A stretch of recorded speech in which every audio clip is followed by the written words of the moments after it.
Before we do, can I get everyone to mute their mic? I'm in Malaysia, or good morning to those of you. I think we do have quite an international group of people here. Firstly, allow me to introduce myself. I am Amy Then, a senior lecturer at the Institute of Biological Sciences in Universiti of Malaya, Malaysia.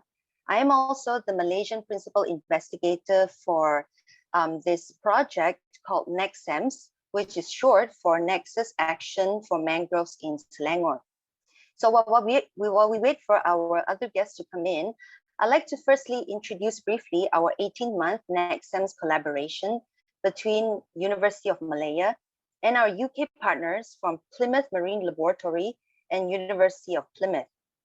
So NexAMS is awarded under the Newton Fund Impact Scheme, and one of our key activities include investigating opportunities for carbon trading or blue carbon projects in Selangor and in Malaysia.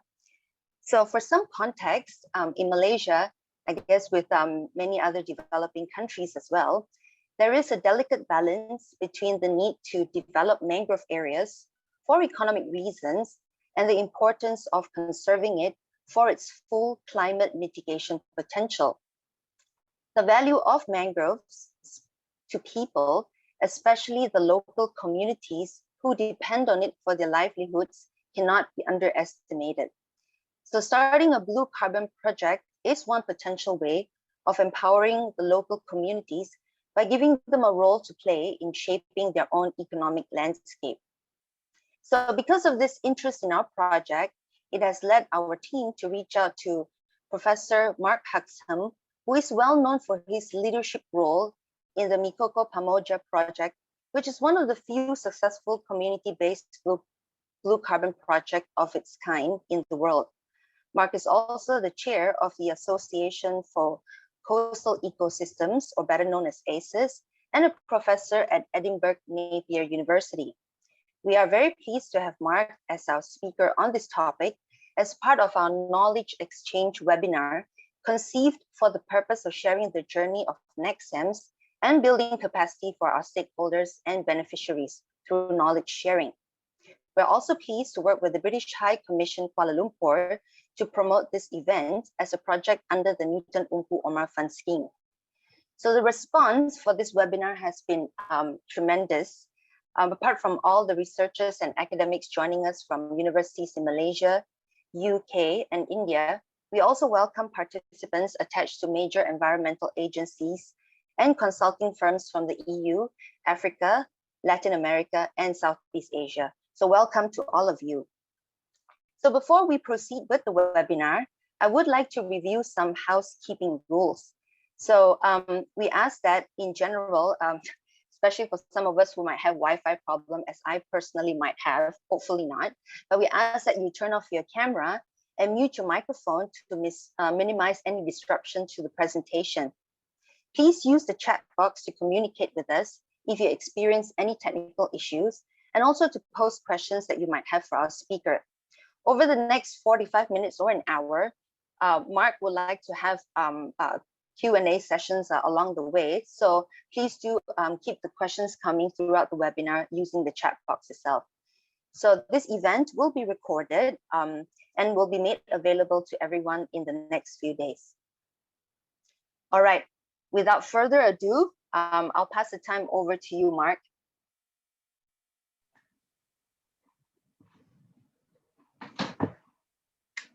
Thank you very much for that introduction, Amy. I'm going to begin sharing my screen now. So just let me know if you can't see it. That would be really helpful. It's lovely to meet everybody virtually. I'm speaking from a shed in my garden in Scotland, and the sun's come out, which is a bit unusual for us. So that might mean that you can't see me, but I'm hoping that you can see my slides. We've all become experts at sitting in webinars, online webinars, and I find that it's quite hard to concentrate for more than about 20 minutes. I start drifting off. So I'm not going to speak at you for 45 minutes, what I'll do is I'll divide this talk into roughly two halves. I'm going to give a general introduction to the arguments for including blue carbon in our consideration of mitigation and adaptation to climate change. So I'm going to give a broad introduction to those topics because I suspect some of you may be interested in that broader question. And then I'm going to pause briefly, and Nabila and Lee and other members of the team are kindly looking at the comments box for me. So I will pause and we have a chance to answer any questions or perhaps discuss topics that you raise at that point. And then I'll carry on for another perhaps 15, 20 minutes and talk about the example of a blue carbon project or blue carbon projects that myself and colleagues help to run.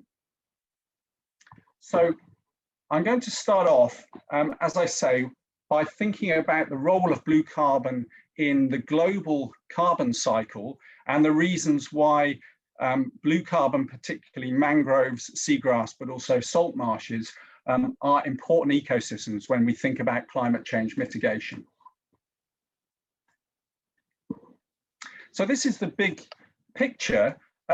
Human beings, anthropogenic emissions, human beings are responsible for producing 11.5 billion tons of carbon every year. Around 10 billion tons of that carbon comes from the burning of fossil fuels, hence that factory. Around 1.5 billion tons comes from land use change, in particular from the removal and the burning of forests. So those figures are in gigatons, billions of tons, and it's hard for us as human beings to contemplate quite what those figures mean. So here's my attempt to illustrate that. This is a lot of carbon. We're all enjoying the sight of that enormous cruise ship currently stuck in the middle of the Suez Canal. If you imagine a continuous line of those cruise ships circling the globe with no gaps between them, and you imagine that line circling the globe 42 times, that's the equivalent of the amount of carbon that human beings are putting into the atmosphere every year. So an enormous quantity of carbon, and sadly that carbon is still going up, although perhaps this year, for the first year in many years, our emissions will level. We'll wait and see. So that's the big picture of human impact on the atmosphere. But fortunately for us, not all of that carbon, not all of those 11.5 gigatons or 11.5 billion tons of carbon stay in the atmosphere for long. In fact, only around 50% of the carbon that we produce remains in the atmosphere for more than a few years. What happens to the rest? Well, 3.1 gigatons is absorbed by ecosystems on land. That's primarily forests. And 2.6 gigatons is absorbed by the oceans. Much of that 2.6 gigatons, in fact, most of that is dissolved into oceanic water, dissolved inorganic carbon. And that's the reason why the oceans are becoming more acidic. However, around 0.5 gigatons is absorbed into carbon in the ocean. So that's organic carbon in the ocean. And it's that point, it's that absorption, that sequestration, which is called blue carbon. Why is this important? Why is it important for us to think about ecosystems when we're thinking about climate change? Well, as you can see, without the functioning of natural ecosystems, our current condition of climate emergency, of crisis, of rapid climate change would be, in fact, more than twice as bad, because things don't move in a linear way with climate change. So already nature and nature's ecosystems are mitigating, are removing half of the impacts that we have. If we want to tackle the climate emergency, and particularly if we want to achieve a temperature increase of only 1.5 degrees, which is, it's still a serious increase, but that's what the signatories to the Paris Agreement have agreed to attempt to achieve, then the IPCC in 2018 produced a report telling us how we could do that. And what this slide shows is two of the four pathways that they produced in that report, which would enable us to stabilize global temperatures at 1.5 degrees. And I'm going to spend a little bit of time explaining what these pathways show, because I think I would make the argument that this was one of the most important documents so far published this century.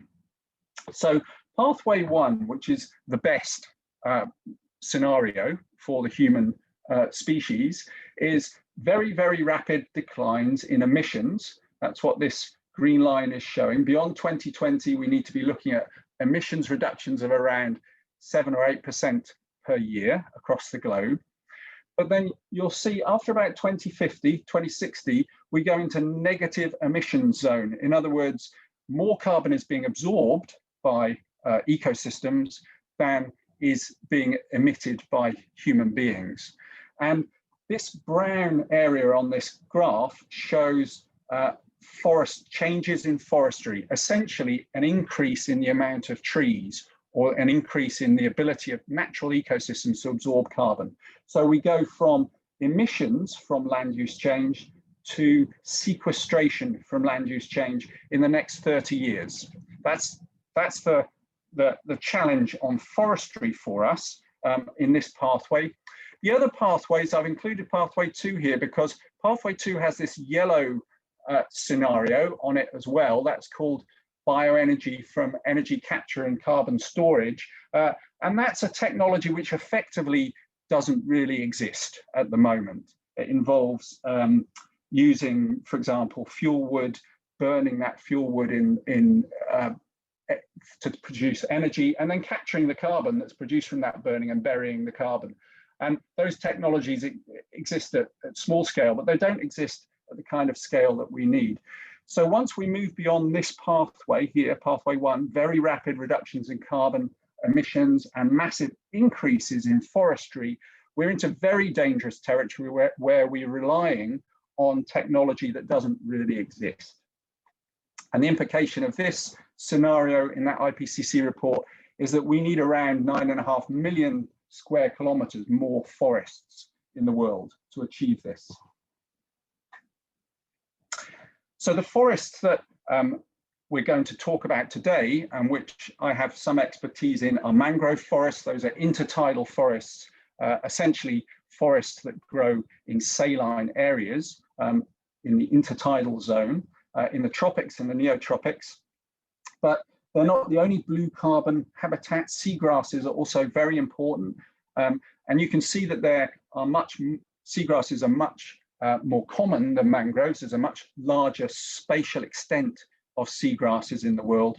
And then the third blue carbon habitat that people are interested in is salt marsh, which also occurs around the world. So I'm going to concentrate on mangroves. And one of the things you can notice here is that the global extent of mangroves at 16,000 square kilometers is globally, that's not a large amount of forest. That's a small amount compared to the rest of the tropical forests in the world. In fact, the total area of mangroves is less than 1% of all tropical forests. And so you might ask, given that, you might be willing to accept that it's important for us, for anyone concerned about climate change, to think hard about forest conservation, protecting the forests we have, and extending replanting forests. But given these data, you might think, well, mangroves are essentially irrelevant because they're such a small fraction of global forests. But if you did conclude that, you'd be mistaken. And this is the reason. Although mangroves are a small area of tropical forest, they're responsible for the burial of more than 30% of all carbon that is buried below ground in tropical forests. So that gives you a feeling for just how effective these remarkable ecosystems are as carbon sinks. Although they're a small area, they're extraordinarily effective at capturing and burying carbon. I'm going to explain one of the reasons for that efficacy, and it's something I think it's almost a kind of magic. I love this piece of research. Well, there's a series of research that's really come out over the last 2 decades in mangrove ecology, and it shows you why mangroves are very good at capturing carbon, but also why mangroves, given the right situations, are probably the best ecosystem that you can have in front of your house if you're faced with sea level rise. So mangroves grow between the mid and the high tidal zone on the intertidal zone, and they're famous for these remarkable aerial roots. The sediment in which mangroves grow is low in oxygen, and it's also sloppy. It's sloppy mud. So these trees have to keep themselves stable, and they also have to bring oxygen into their roots. So they've evolved all sorts of fascinating mechanisms to do that. One of the mechanisms they use is these aerial roots. And there's a concern, or there was perhaps more concern, in fact, in the mangrove ecological community, that mangroves would, as the sea level rose at an average of 3 millimeters per year, mangroves would drown effectively. Their roots would be covered in water and they wouldn't be able to breathe and they would drown. Now that's still a concern, of course, for lots of areas of forest, but they have a very clever mechanism that means it's not such a problem. So as the sea level rises like this, mangroves can respond by producing more aerial roots. One of the reasons they do that is because that seawater often brings nutrients. So it fertilizes the mangroves, it brings nutrients, they produce more roots as a response to sea level rise. Those roots slow the passage of water between and amongst the trees, and that means that the mud particles that are carried in that water downstream, but also in from the ocean, those mud particles settle out because the water is moving more slowly. And that means that the whole surface of this mangrove forest can elevate, it can raise. So these trees are able to respond to sea level rise by rising themselves. The whole ecosystem goes up in the air. I think that's a magnificent result. And it means that mangroves, where they're healthy forests with good supplies of water and of sediment, are able to respond to sea level rise by building land, which means that you can think of them as a seawall that builds and repairs itself. Now, most of that sediment that they're capturing, that extra land, is full of carbon. It's sediment with lots of organic carbon in it. So that's one of the main reasons why they're able to capture carbon so efficiently. This is what the root area of a mangrove, the below ground area of a mangrove, looks like. This is an eroded bank of mangroves. You can see the trees with their wonderful aerial roots up here, and then this massive kind of grey-black matter is very, very organic, rich mud, full of living roots, but also dead roots. There are bits and pieces of sea littered around here being captured. So there's carbon coming in from the sea being captured, and there's carbon coming down the river being captured in this really rich organic mix. And if we look at the total carbon in this mangrove forest, this is our field site in southern Kenya. This is the proportion of carbon in this forest. So the white area at the top of the slide with the tree on, that shows the proportion of carbon that's above ground in the trees. And the black area, the 90% of this shape, so shows the proportion of carbon which is below ground, buried in that mud. At this site in Kenya, we found more than 1,500 tons of carbon buried in mud, which goes to more than 3 meters deep. So that's really phenomenally large amounts of carbon at this site. And there's no reason to suppose that these Kenyan mangroves are different, are unusual in that. I'm going to give you perhaps 2 more slides before I pause. And I won't talk too much about the science that we've been doing, but I like this experiment. It was done by Joseph Langat, a PhD student of mine at the time in Kenya. And what he did was he wanted to know what would happen to that buried carbon if the trees were lost. And we do a lot of mangrove conservation and planting, but in this case, this small experimental case, we were interested in removing trees. So you can see he's girdled the trees here, which eventually kills them. So he killed the trees and then he watched what happened in these small areas, experimental areas. He watched what happened to the carbon that was buried below the ground. And this is what he found. The green line here is the forest surface. That's the elevation of the forest surface. And you can see after some disturbance, there's a gradual increase. Okay, this is the forest going up, as I've just described, which happens in natural mangrove forests. The red line, the red dotted line, are those experimental plots that Joseph cut. He killed the trees in those plots. And what happened was this really dramatic, and much more dramatic than we'd anticipated, this dramatic slump in the forest surface. The whole forest went downwards. It slumped downwards. And that was caused by decomposition of carbon that was held in the sediment. In fact, we could calculate how much carbon was lost as a result of that. It's the equivalent of almost 10 tons of carbon per hectare per year being released after the trees die.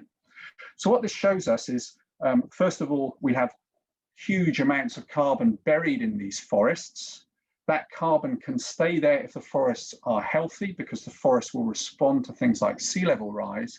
But if the forests are lost, if they're removed, then there's a serious possibility that we will lose some or perhaps most of the carbon. It will oxidize and go back into the atmosphere. So I'm going to pause there for a moment and ask Nabila. Nabila, are there any questions that need addressing now?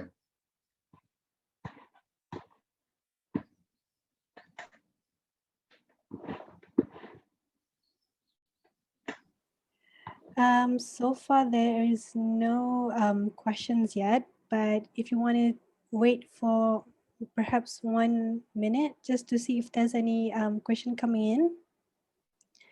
Is that okay? Yes, of course, that's fine. That's fine. And if people are happy, that's fine too. I will carry on. But yes. I wanted to avoid what we call death by Zoom. No worries. So everyone, if there's any question that you want to pose, please do so in the chat box below. Then I will take it to Dr. Amy to raise the question. So feel free to pose the question if you have one, please. Thank you.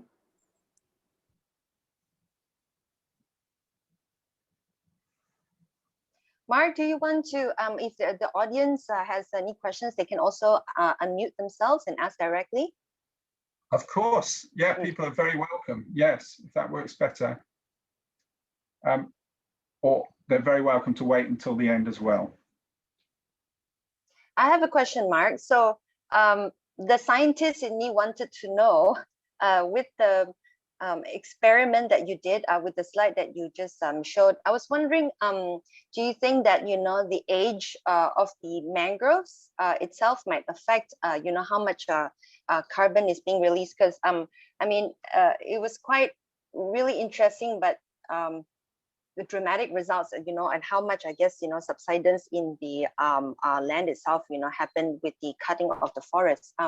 It looks like from the picture earlier, it looked like, was it selective cutting of the trees that was happening? I was just wondering about, some details pertaining to that experiment. Thank you, Amy. I think there are two important features there. One is the age of the forest will determine how much carbon, partly will determine how much carbon is buried.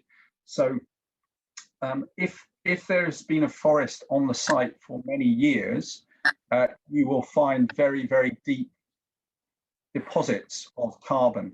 And as I said, in our case, we can take cores below the forest down to more than 3 meters and find very large amounts of carbon. And that carbon is very old. It's hundreds to thousands of years old. The other feature is what kind of forest you've got on top of that carbon. And the key issue there is whether you have canopy closure. So if the canopy is closed, the forest shades the floor and prevents it warming up. And once the canopy is open, sunshine comes in, warms up the sediment, and then you start having very fast decomposition.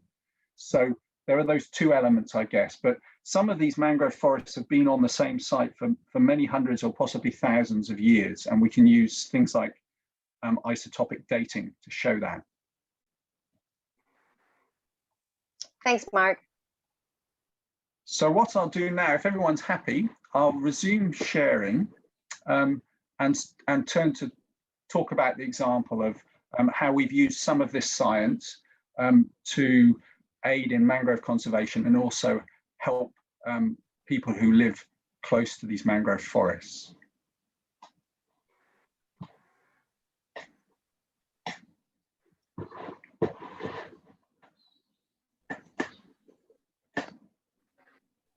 Sorry, Mark. My apologies. Hello. I think Christopher had a raised hands. Yeah, that was hi. My question is, can you hear me? Yes, we can hear you. Yes. My question is, what about using marine algae? The reason I ask is I understand some people in Indonesia are using marine algae, growing it, and then using it to make a form of packaging to replace plastic bags.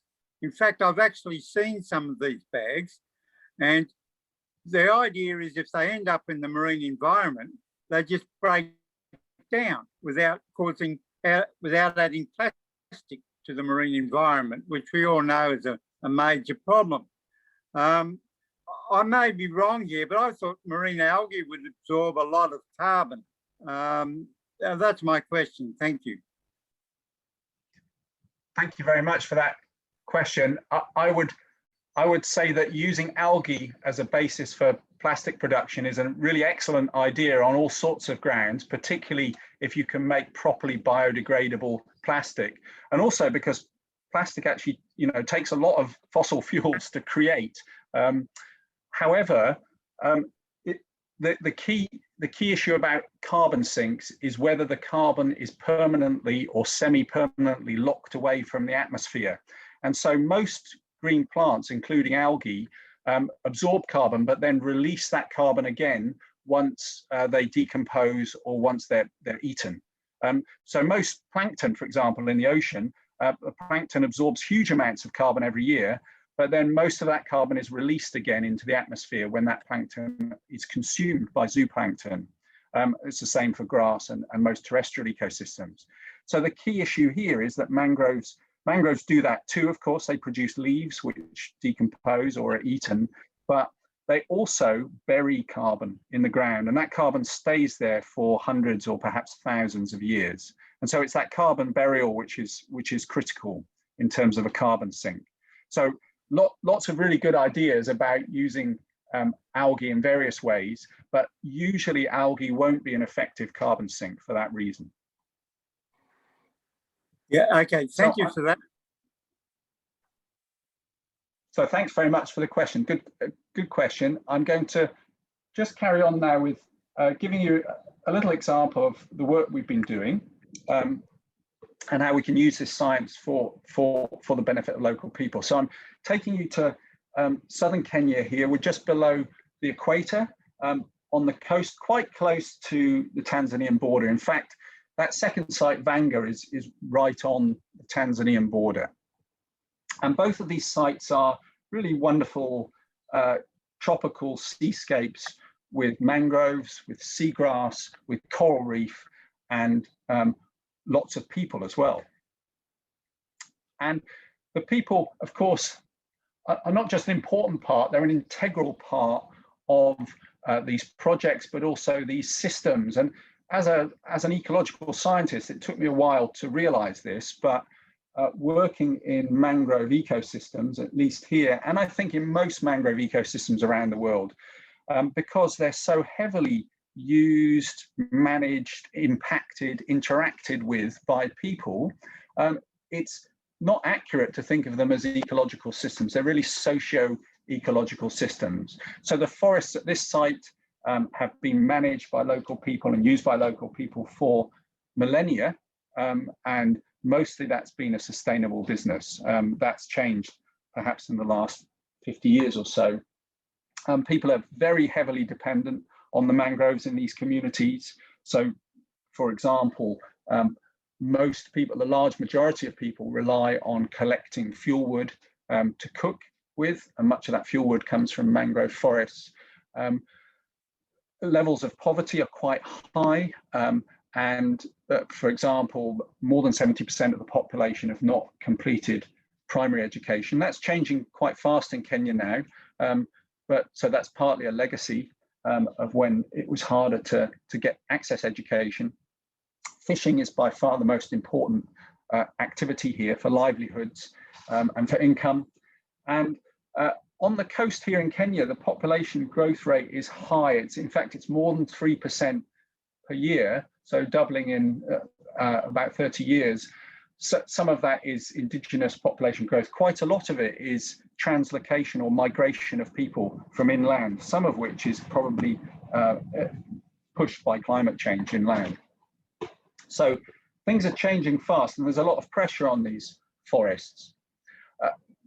Part of our project is to plant trees, and often when I speak to people about nature-based solutions, they focus immediately and also almost exclusively on planting, on tree planting. And tree planting is very important, I think, and it's good for us as well. It's good for the soul. However, in terms of immediate carbon impact, it's a small impact, because trees take a while to grow. And in fact, if they grow very easily, then there's a question of whether you're planting in the right place anyway, because if trees can grow easily in a place, then why not just leave that place to recover naturally? So we tend to plant in places where trees will really struggle to regrow, difficult places. So many of those trees will die, and we expect that. And they're going to grow slowly before they can restore the ecosystem. So the most important part of the project is maintaining and protecting the forests that already exist, that have this large carbon store in them. And if you're going to do that in a carbon credits project, then what you need to be able to show is something called additionality in the jargon. What that means is that the carbon you save by preventing the forest from being removed must be new or additional carbon. It's not something that's going to happen without the project operating. So in order to run a project like this, you need to have a convincing argument, a convincing case that without your work, the forest will continue to degrade or be lost. And that means that part of the science of running these projects is often doing something like this. This is a risk analysis, some risk modeling that we did before the start of this project, showing what we anticipated would happen to the mangrove forests in the south of Kenya, given current trends. And the current trends are not very good, I'm afraid, for the mangrove forests, although things are changing now. What I'm showing there is a map of mangroves close to the big city of Mombasa. And based on current trends and a little bit of risk modeling, essentially all of those forests were due to be lost quite quickly, in not much more than a decade. So there's a strong argument that if you don't do something, you don't make an intervention, the forest will be degraded or lost entirely. And you need to make that argument in order to run these projects. Just to show you what carbon credit or certificate looks like, the idea in these projects is that you establish that you have a very carbon-rich ecosystem, that carbon is being lost because of things like forest loss or degradation, and that your work in the project is then preventing that carbon loss. And you can calculate how much carbon you save every year, and then effectively you sell that carbon to an international market for carbon. In our case, it's the voluntary carbon market. And so here's one of the first credits that we were able to sell. It's to the charity Earthwatch, and they supported a lot of the early years of this research. And so that was great to be able to sell carbon to them. I'll come back to who Plan Vivo is in a little bit more detail in a moment, but Plan Vivo is the standard, the carbon standard that registers our project. So how does the financial flow work on these projects? Well, this is an example flow of money. It's a little bit complicated, but effectively you have an external buyer of carbon credits, and those people may be individuals. So I may choose, and not at the moment actually, I may not choose to fly to Australia, but if I had close family in Australia and I wanted to go and see them, that's a very long way on a boat. So I might choose to fly to Australia, and if I do that, I'm responsible for something like 4 tons, maybe a bit more, of carbon emitted into the atmosphere. So very serious implications, I think, individual implications. So I might choose not to see my family again, or I might choose to buy carbon credits. So we have individuals buying them for those kinds of reasons, organizations who want to get to carbon neutrality, zero carbon, businesses as well. So these buyers buy your carbon credits. The money goes to the charity that Amy mentioned, ACES, the Association of Coastal Ecosystem Services. And that means that it can be held transparently. We have to report every year to the charity regulator in Scotland what happens to that money.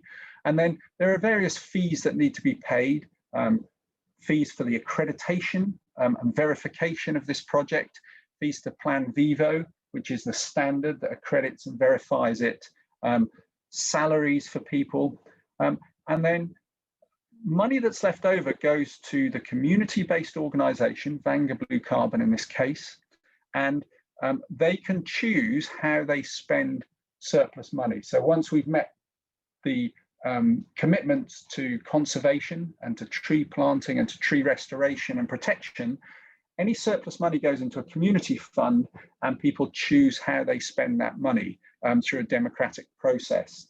So in this case, you can see the people in Vanga chose to help some local girls with period poverty.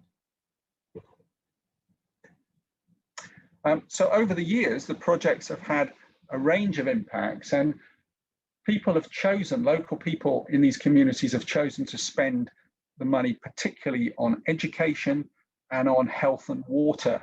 So building new school rooms, providing furniture for those schools, buying textbooks, but also providing water to villages and to schools.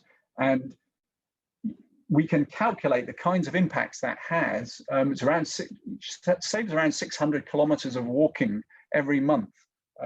And most of that walking is done by girls and women. So there are big social impacts as well of having to collect water from a distance. One of the schools that was supplied with a water pump, with a source of water, had no source of drinkable water before this project, which really amazed me. You know, the children were expected to go to school all day in a very hot environment with no source of water. So the project Mikoko Pamoja has been running for 8 years now, and I think it's fair to say has been very successful. I'm aware of lots of people trying to launch these kinds of projects, and they often do not succeed. So I'm often asked, well, why has this one worked? And I think some of the reasons for that are we've been working in this site for a long time, and critically, we're working with our colleagues and friends in Kenya who are part of the Kenyan government. So there's a Kenya Marine Fisheries Research Institute station in this village, and the main collaborator there, Dr. James Cairo, lives and works in the village. So there's a very long-term commitment to the site. We're fortunate that we're paid to do science. Myself and many of the colleagues who worked on this, like Martin Skov from Vanga University, Maurizio Mencini from Edinburgh University, Fiona Noonan from Birmingham, and others. So we can bring those scientific resources and essentially for free. We're interested in the science anyway, so we're able to provide that background. Much of the startup costs for this project were met in kind through volunteers and also through that kind of scientific work. So they're expensive to start these projects, but we're able to meet many of those costs through using students and volunteers, for example. The product that we sell, mangrove carbon, is quite unusual, quite niche. And so we found there was a little bit of struggle in finding buyers early on. But that's not the case anymore. In fact, we're now oversubscribed. We cannot produce enough carbon credits to sell. So that's a nice situation to be in. We try and be as transparent, of course, as possible about governance and who gets what, where the money goes. And there's very heavy community involvement and control. Effectively, the projects are owned and run by the communities, and the forests here in Kenya, like most mangrove forests across the world, are owned by the government, so and then leased to the communities. So there's no question of operating here unless you've got local support and government support. So just to finish with a few tips for success, I would say my #1 tip is long-term engagement and good communication, and that remains a challenge all the time with these projects, not least because of some of the complexities I've described. Mangrove, it's a complex business, measuring and selling carbon. So explaining that to people takes a lot of effort, but that explanation is important. And then engaging with people throughout the process is essential. Partnership is critical. I don't have time to credit everybody who's been involved in helping this work, so I apologize to those people if I'm ignoring them, but there are a very large number of stakeholders in this work. The charity I mentioned, ACES, Plan Vivo, who accredits the work, that independent standard, various Kenyan government departments, particularly Kumfri, Kenya Marine and Fisheries Research Institute, and then the community-based organizations. And all of these stakeholders need to work together and understand what they're doing and trust each other. Trust is critical for this. And then tip #3 is about marketing. So many people, particularly scientists like myself, are completely naive about markets and about selling things. And it's not enough to generate carbon credits, you have to be able to sell them. So you need a structure that sells carbon credits. In our case, it's the charity ACES, and these are some of my very good friends and colleagues who work with me on ACES to help sell those credits. And ACES, this is done as charitable work, mostly by volunteers. So it means that the money we raise can go back to helping the projects themselves. So I've nearly finished now, but I want to show you this slide because I think anyone involved in offsetting needs to explain the role that offsetting can play in the bigger picture of tackling the climate emergency.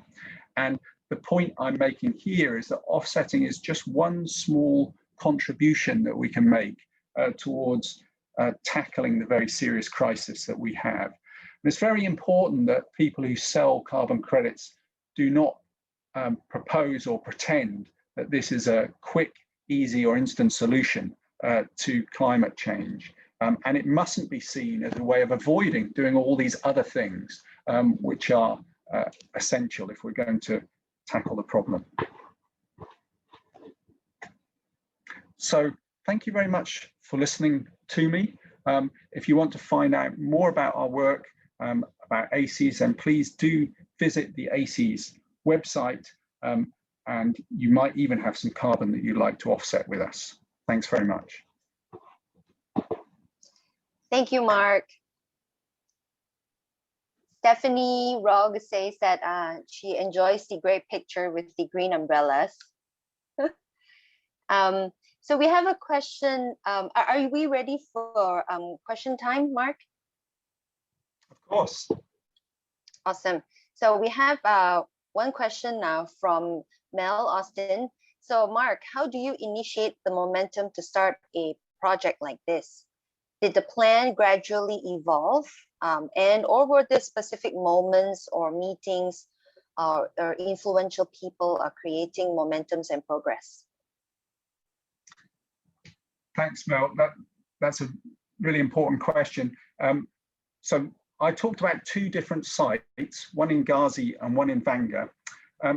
Vanga is our second sister project.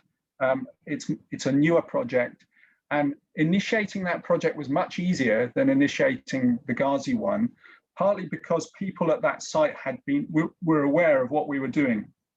So part of the general answer to this is, if people are aware of the opportunities, then they will come looking for those opportunities. So we were approached by that community, and in fact, they've done lots of impressive things. They've done their own planting, unfunded mangrove planting. They were protecting their own forest they were attempting to protect it from illegal cutting.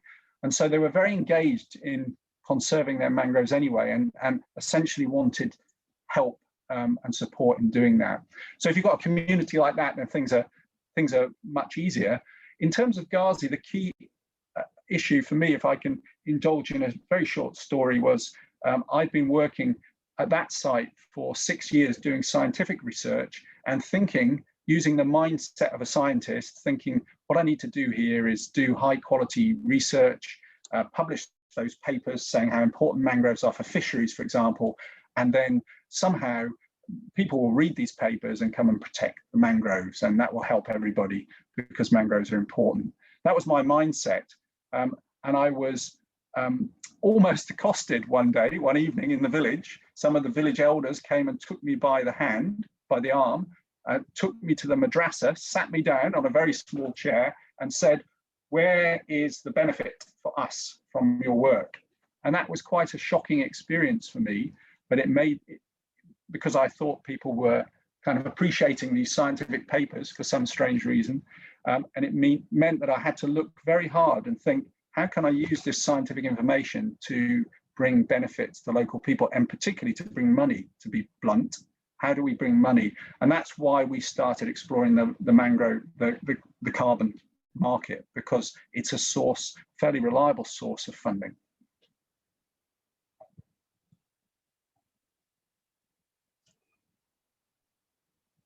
You must have been terribly shocked, Mark. I don't know how long it took you to recover from that incident of being grabbed into the madrasa. That's a really nice insight, I guess, to how a magical project like this happens with this really real encounter with the people. Andy had a question.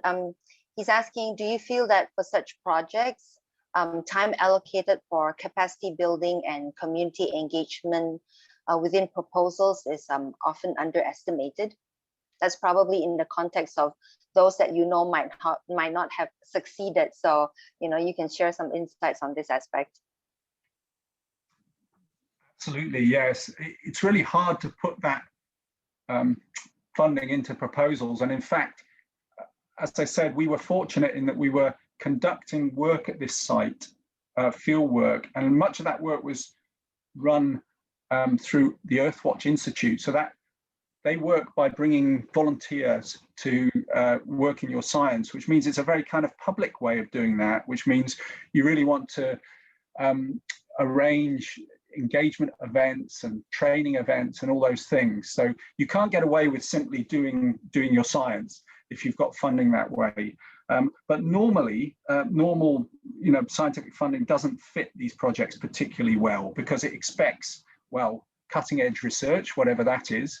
And research is not the most important thing here. It's really engagement with the communities. Research plays its part, but so often the funding doesn't fit this very well. And I guess the other thing I would say is that many people look to make money. You know, there are lots of for-profit organizations interested in this kind of activity. And although the carbon market is buoyant at the moment, and as I said, we're oversubscribed by buyers, if we were trying to make money from this, then we would collapse quite quickly, I think.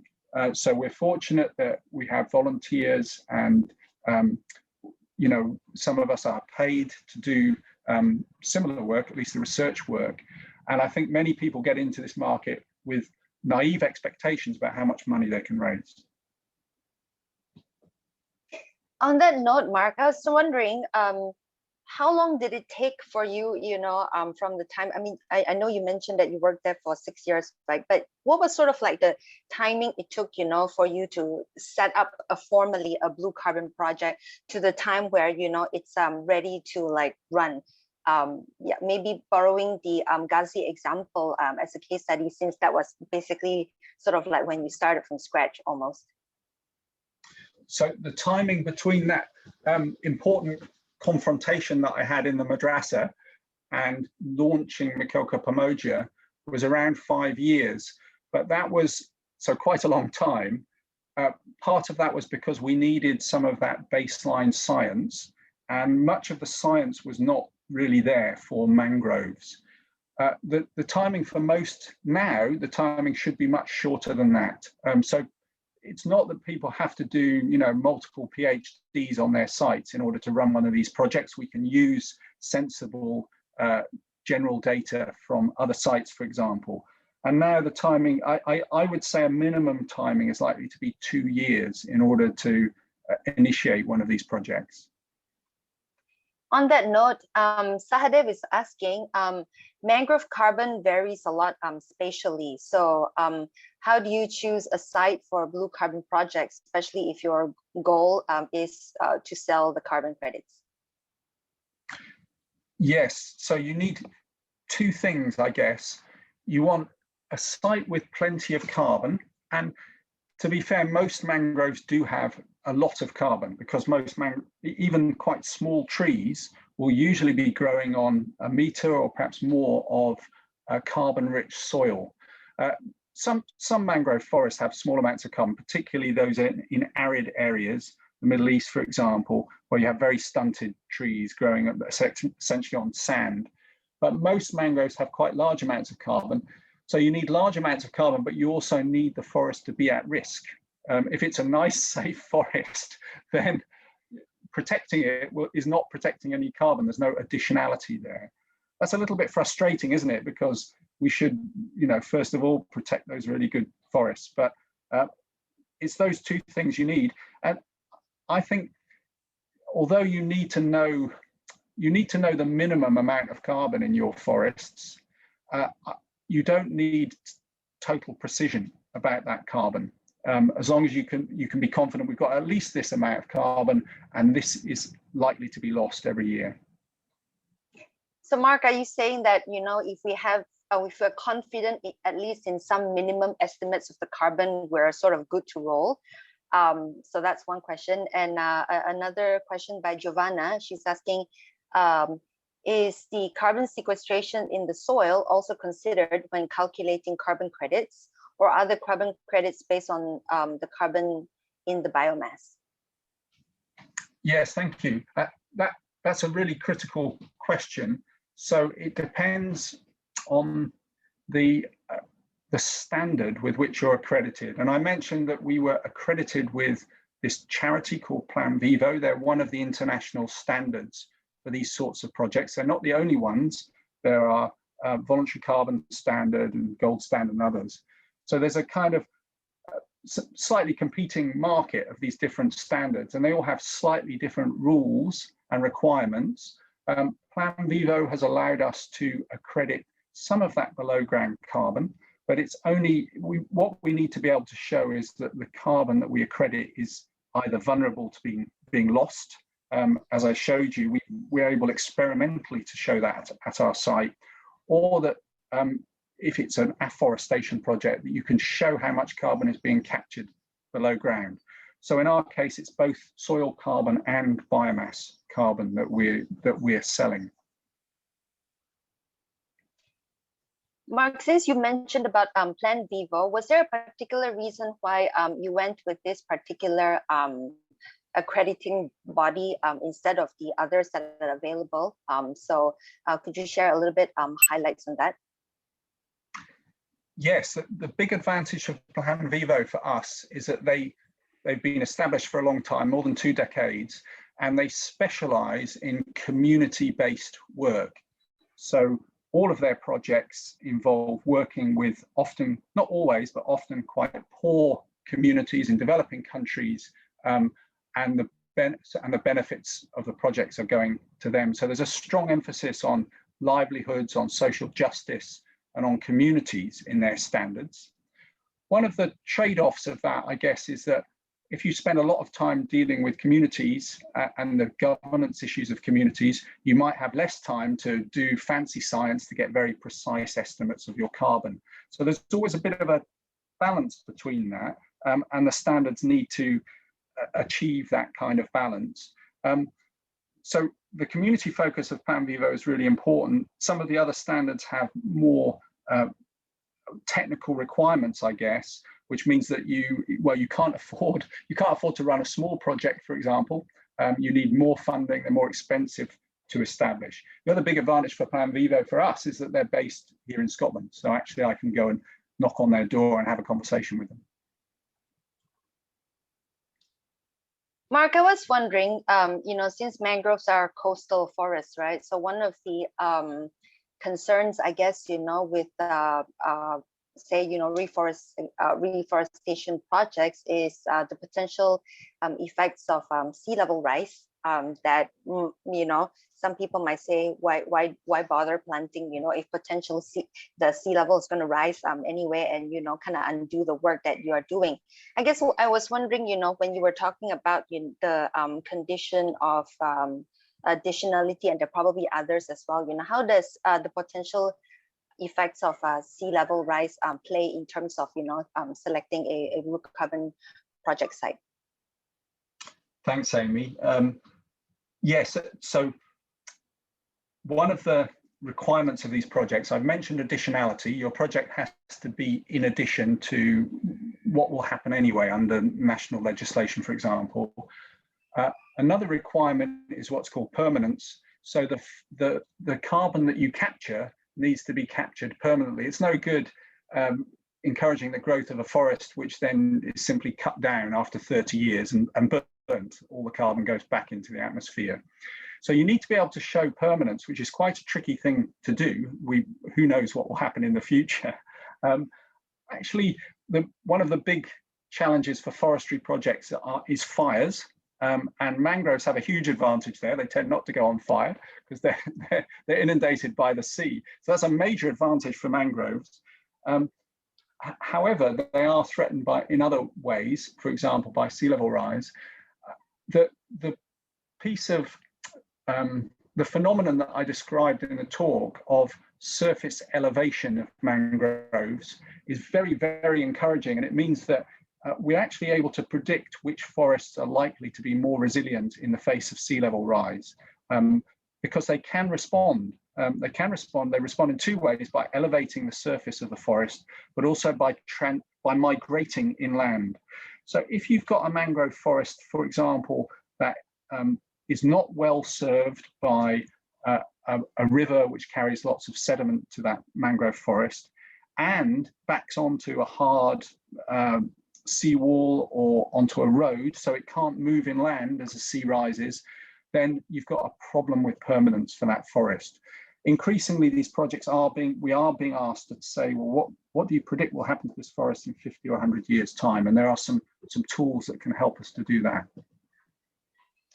On that note, Mark, I guess, when we're talking about, sea level rise as a potential, and who knows what kind of threat coming from, the ocean area. The other thing you mentioned just now, is the opportunity for mangroves to migrate inward.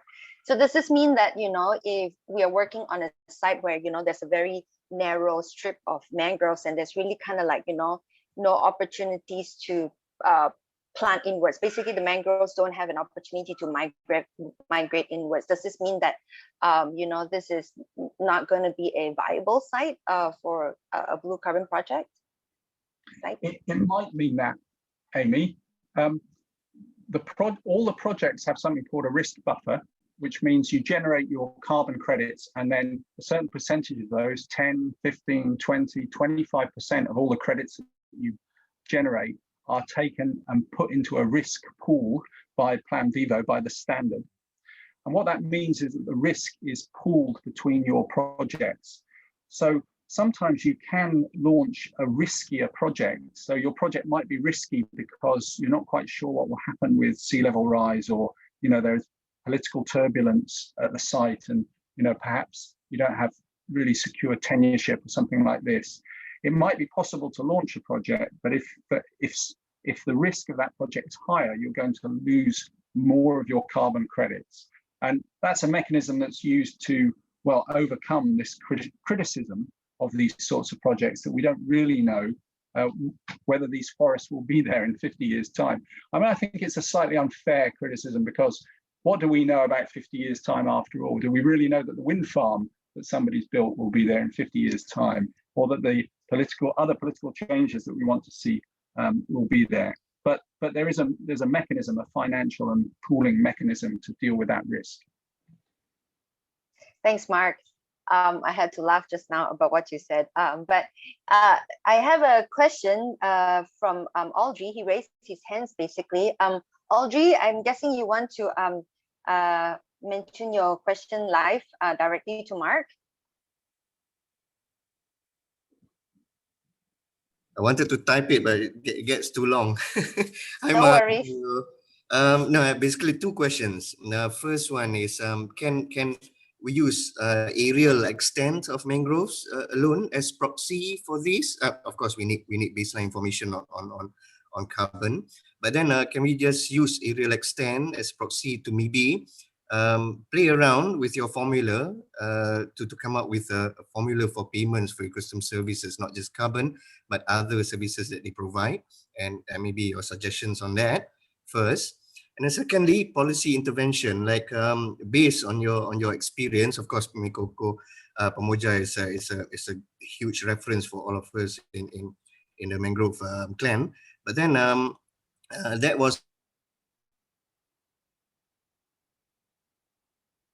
But how about looking at it at a national scale? Does policy really needed, or we can just venture on project by project base?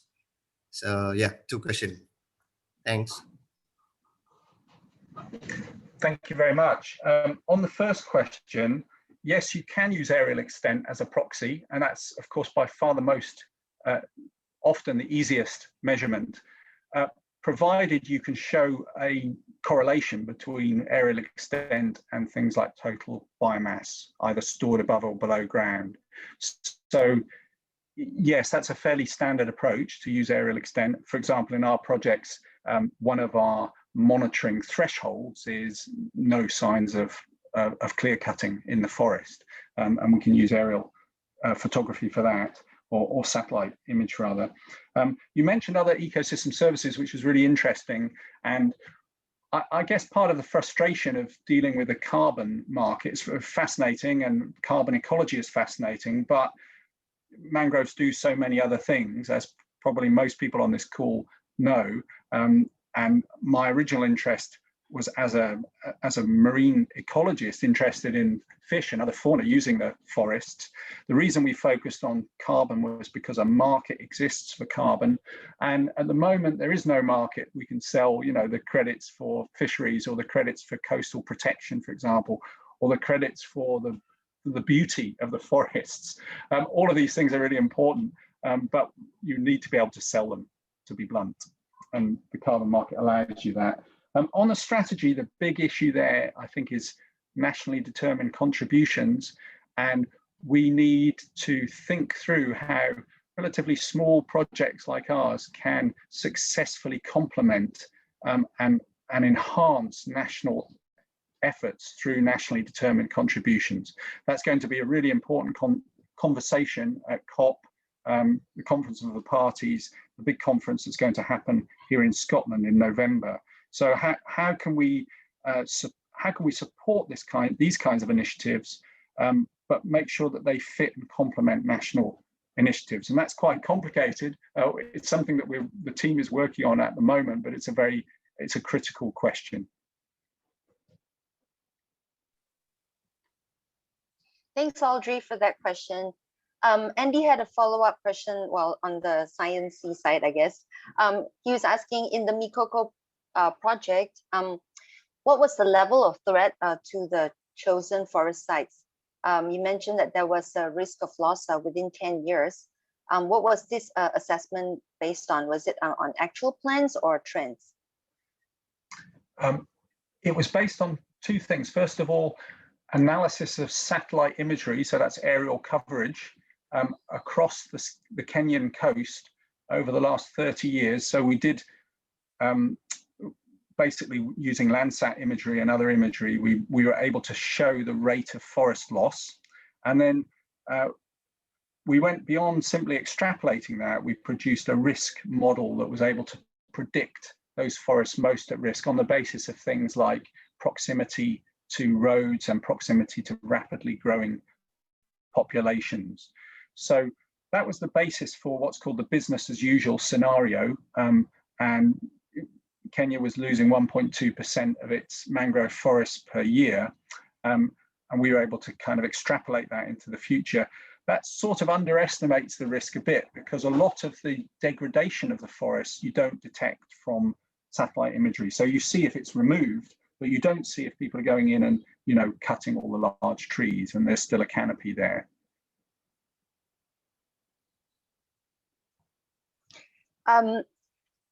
Mark, I'm going to ask about the buyers of the carbon credits. So you mentioned that, you know, you have more buyers than what you can supply.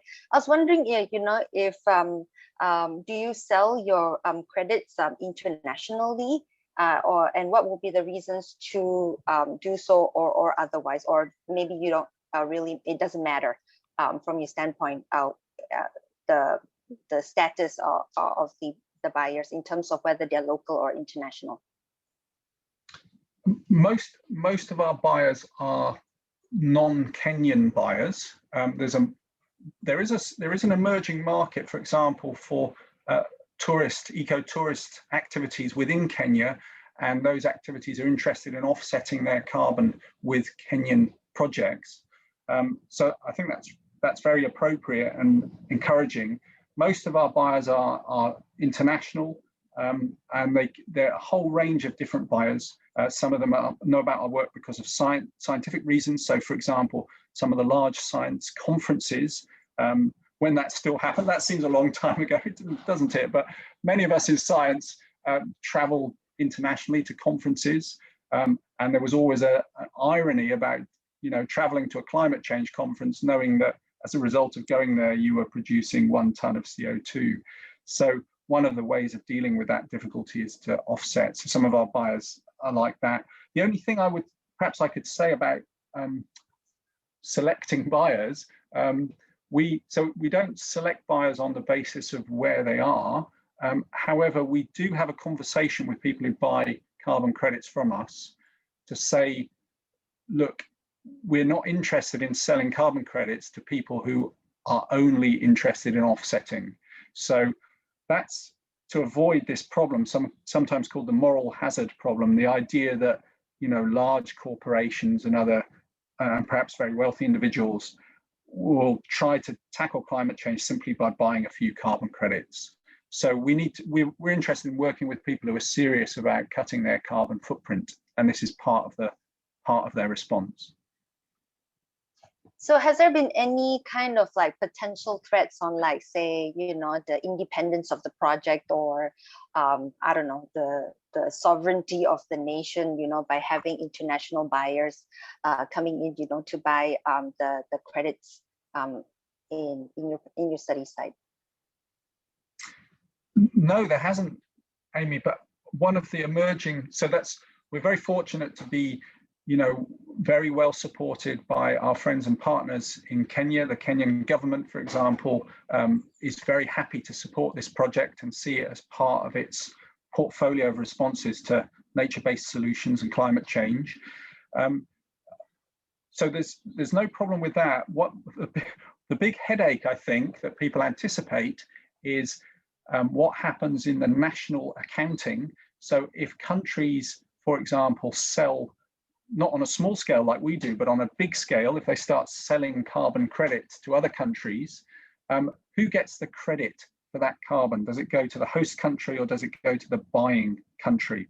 And that kind of conversation may affect small scale projects like ours. Again, coming back to that climate change conference in Glasgow, one of the conversations that needs to be had quite urgently at that conference is how people will account for that kind of issue and make sure that there's not what we call double counting, so that two people are claiming the same offsets. There is a mechanism called compensatory adjustments, which is being discussed around NDCs, which should deal with that. Thanks. So Mark, we have questions now, kind of like more on the social science part. Hong Ching is saying, thank you, Mark, for the insights and sharing. How is science communication play a role in this project to communicate the science results with the communities? Do you have someone working specifically on this? And how is local knowledge being taken into consideration within the project? Yes, thank you. Yeah, we do. We're fortunate to have a full-time impact officer who's working all the time on communication, on education, on engagement. The two project coordinators, those are two young Kenyan women who are employed salaried members of the project who live and work at the sites. That's a large part of what they do. In terms of Indigenous knowledge, that's really interesting. It's quite tricky comes back perhaps to that conversation we had about other ecosystem services. So local people know a great deal about their forests and particularly about the fisheries function of the forests. But carbon is so abstract, it's such a weird idea. It's very, local people don't know very much about carbon. So of course, there are other forms of Indigenous knowledge that you can bring in and be advised by. But when it comes to the mechanics of the carbon market, you need quite technical expertise, I guess. So Siti Mariam is asking, hi, Mark. Is there any environmental education program with school children or high school students during your Mikoko Pamoja's project? Is environmental education also emphasized? What is your opinion on starting mangrove conservation and protection with young generation to ensure the continuity of mangrove conservation in the future? Thanks, Siti, and nice to hear from you.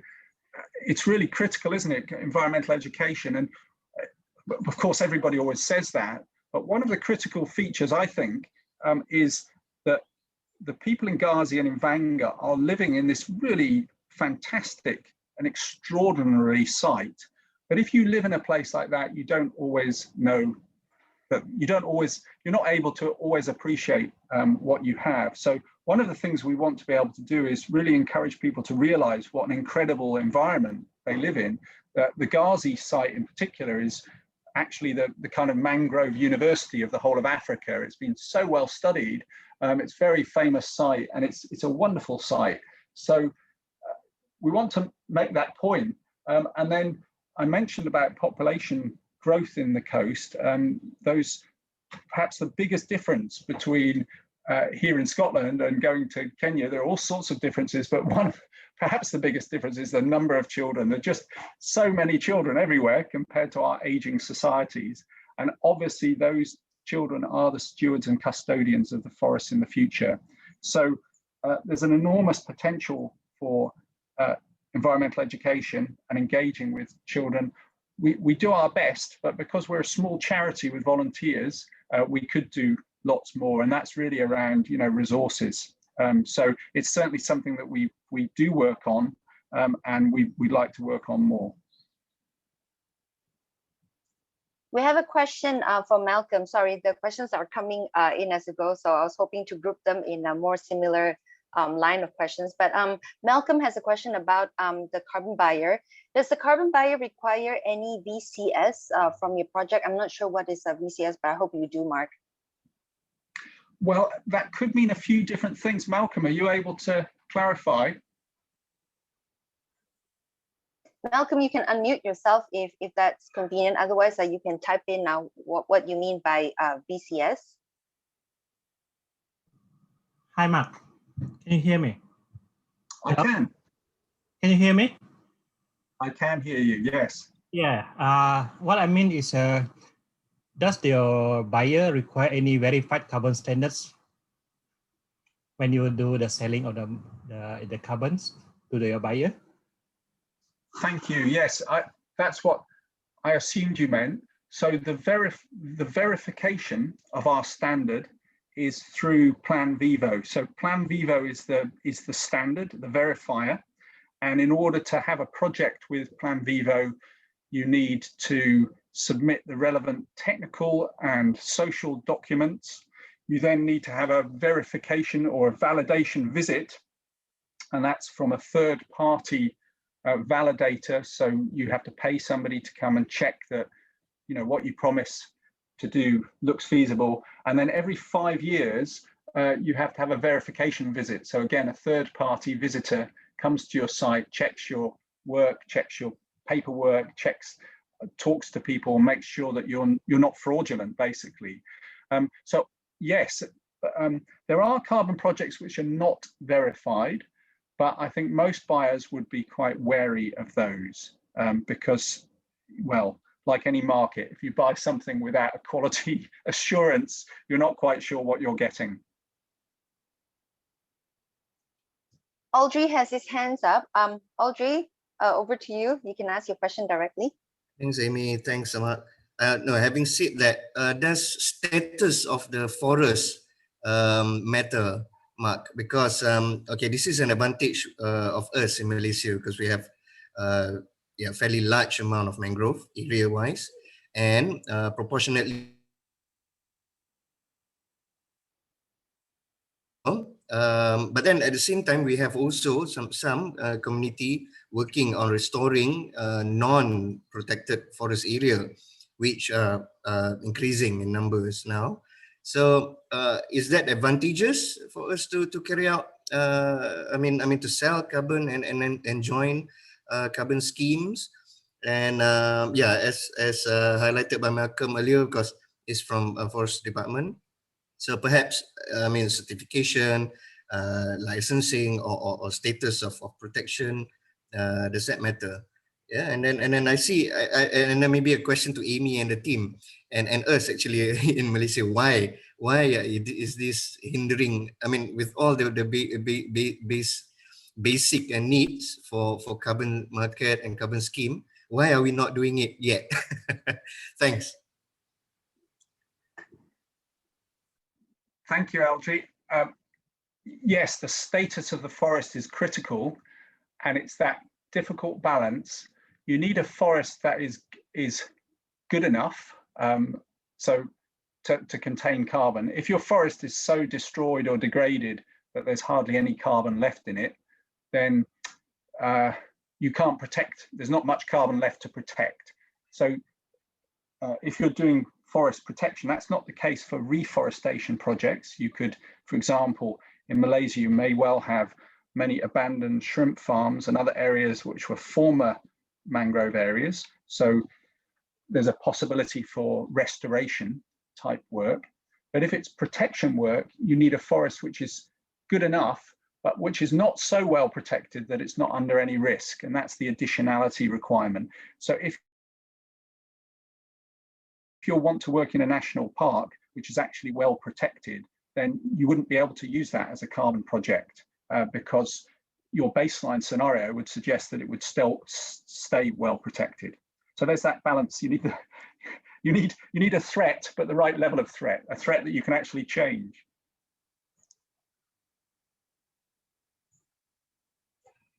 So Audrey, I'm not sure that I really want to answer your question on air here. I think that the question of why is something not being done yet. Well, I think there are a few reasons for that. I had a conversation with this with Mark on finding out some developments, I guess, or policies in place are pertaining to Blue Carbon Project, but we can have this off air another day maybe. We are actually coming close to the end of the planned time slot, but perhaps, to wrap up this session, right, for like a big overarching question, Mel is asking, as well as climate change crisis, there is also a biodiversity loss crisis. Mangroves support biodiversity. Should we bring blue carbon and biodiversity or environmental net gain together in current and future projects? And if so, by what mechanisms, example, accreditation, or others, should we do so? Thanks for that question, Mel. And as I've already said, it's a source of some frustration to me, and I think many people involved in the carbon market, that carbon is just one small part of the services and the goods and the contributions, if you like, to human welfare that mangroves make. So it's frustrating in a way to have to look at mangroves from this kind of reductionist perspective of carbon. Tom Lovejoy says, oh, that's like valuing a computer on the basis of the silicon that's in its chips. And I kind of take that point. Although, having said that, the carbon story is really interesting too. The challenge for us has always been about its money. We need to be able to sell. Economists do a lot of kind of theoretical values, total economic value work and so on, but none of that makes any difference unless you can actually raise cash, and that cash can get to the people who need it. So at the moment, the carbon market is a mechanism for doing that. And at the moment, there's no reliable kind of biodiversity market, for example. These things are emerging though. And so there's a lot of conversation within the carbon standards, including in Plan Vivo, for, could we have credits for sustainable development for different sustainable development goals, for example? And if we do, would anyone buy those? So that one of the key incentives for people to buy carbon credits is for organizations to commit to net zero goals, and then they realize they have to offset to reach those goals. But most organizations are not committing at the moment to net zero goals for biodiversity loss, for example. So I think it's important, and it's something that may come. I hope it does come, but at the moment carbon is still the obvious good that can be sold.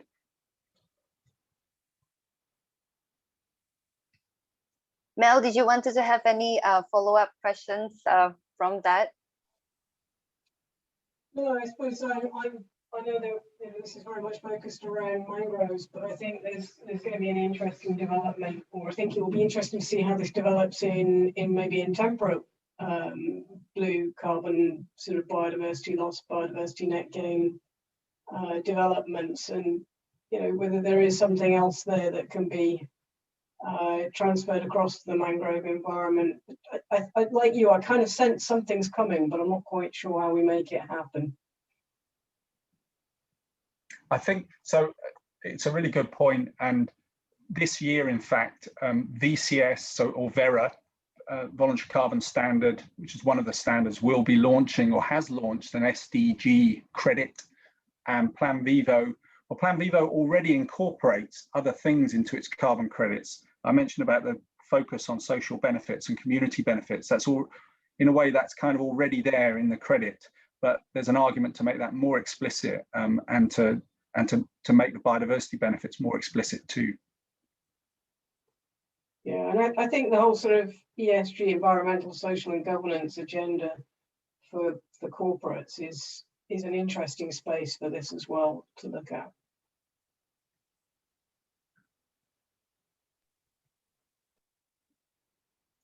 Thanks, Mel, for that insight.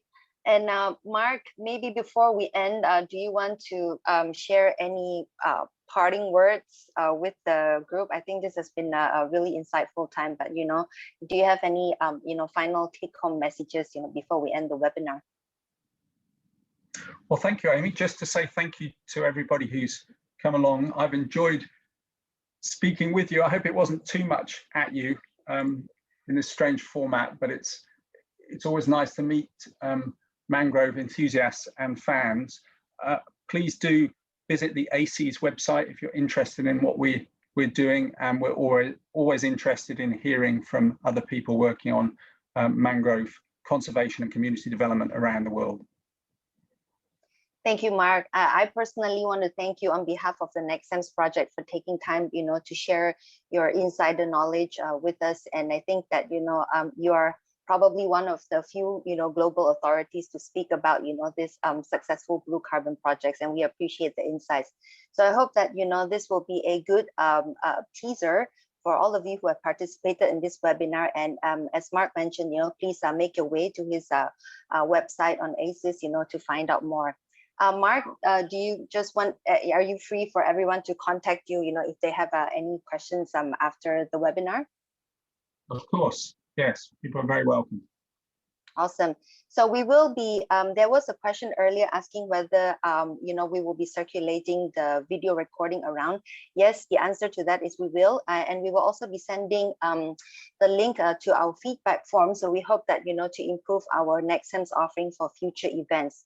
And so with this, I wish you all a very wonderful day for those of us who are ending our day, and for those who are starting the day, all the best of the rest of the day to you. So thank you. And as we exit the webinar, okay, please enjoy this video from ACES for your viewing pleasure. So with this, thank you, Mark, and thank you, everyone.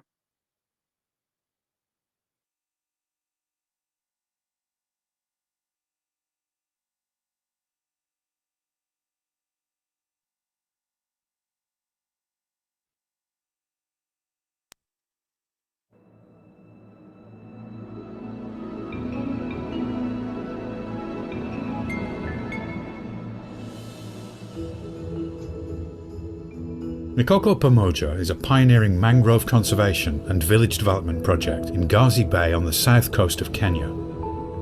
Mikoko Pamoja means mangroves together, and that is exactly what is happening. Instead of cutting down mangroves, the villagers are protecting these blue forests. Mikoko Pamoja is a model for mangrove villages around the world. It's the first community project to use the sale of biocarbon credits from the mangrove ecosystem to bring conservation and development together. The sale of biocarbon credits not only funds the conservation efforts, but also creates jobs and pays for access to clean water and education. Mangroves are an essential part of vital marine ecosystems. They provide a breeding ground for fish and a buffer between the land and the sea. They protect seagrass meadows and coral reefs from silting. And they're a natural defence against sea storms and coastal erosion. But mangroves are in rapid decline globally. Local communities and people from further afield enter the communal forests to cut mangrove poles for timber. In Kenya, this has resulted in the destruction of 20% of mangroves over the last 30 years. This loss has resulted in the decline of fish stocks. Since villagers get almost all of their protein from fish, this hits hard. Flooding from sea storms has also increased. Through Mikoko Pamoja, the blue forests are now being protected and seen for their true value. I've been chopping mangrove for 5 years, and I stopped after the coming of Mikoko Pamoja and discover and realize the importance of Mikoko Pamoja for the sake of the community development. The project started in 2013, a joint initiative between the Gazi Bay villagers, volunteers from global NGOs and research institutions in Kenya and the UK. The project employs forest guards who are often based in a watchtower to deter cutting of the mangroves. Villagers go out to the 117 hectares of protected mangrove forest 4 times each year. This is to monitor growth and biodiversity in the forest. Trees are measured and key indicators of ecosystem health are checked, like crab numbers. Mikoko Pamoja is also a reforestation project. Our activity today is planting.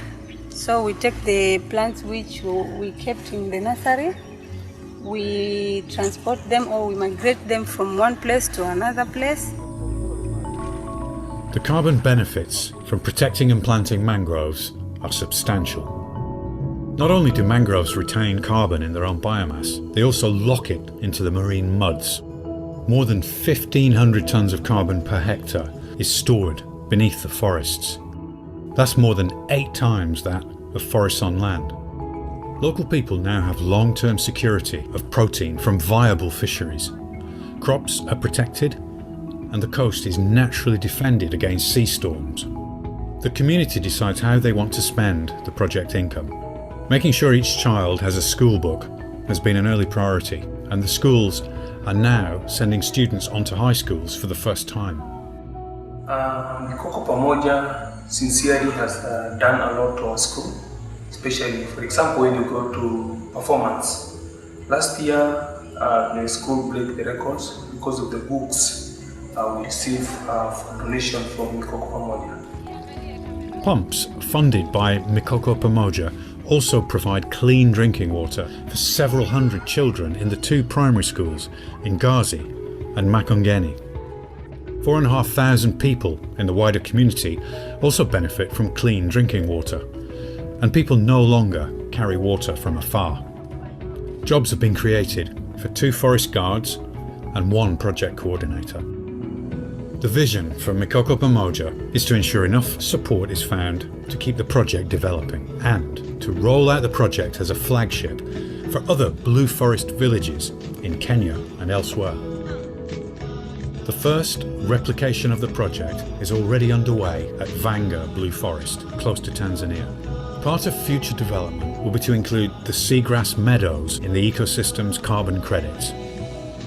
Local people, volunteers, NGOs, research institutions and individuals are coming together around this amazing project, funding conservation and development through action on carbon footprints. Mikoko Pamoja biocarbon credits are available through the charities ACES and Plan Vivo.